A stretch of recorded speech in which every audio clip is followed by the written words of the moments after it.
Nag-imbento ko ng Arduino Emotional Support System para sa mga taong may pinagdadaanan sa buhay, lalo na yung mga taong mag-isa lang at walang karamay. Kaya kung isa ka sa mga nabanggit ko, para sa'yo to. So ayun, no, start lang natin yung device, tapos makita natin, tinatanong tayo kung ano bang problema natin. So meron tayong pagpipilian kung academic problems, money problems, family problems, or breakup. Let's say, academic problems yung pinagdadaanan natin ngayon. Kunwari, bumagsak tayo sa isang subject, ganito ganyan.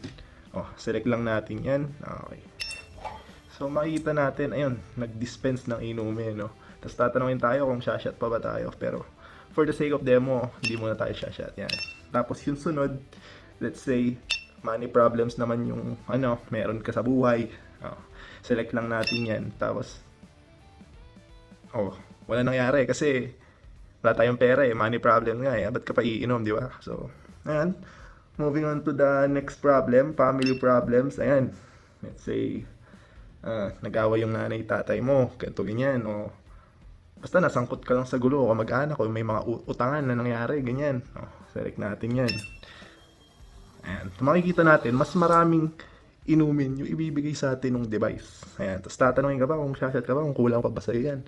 Pero, yun nga, for the sake of demo, hindi muna natin select yan. Ayan. Tapos, lastly, breakup. Syempre, ito yung parang masasabi natin ang pinakamasakit na problema sa lahat na pinagdadaanan ng karamihan sa mga tao. Kaya, ayan, select lang natin. Then, ayan. Alam kong malayong maging kami. Oh. Pero at na yung sinubukan kong mahalin.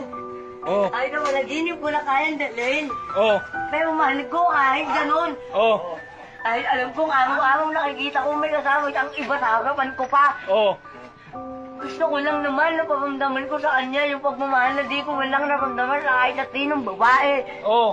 Kung malaman niya na mahal ko siya.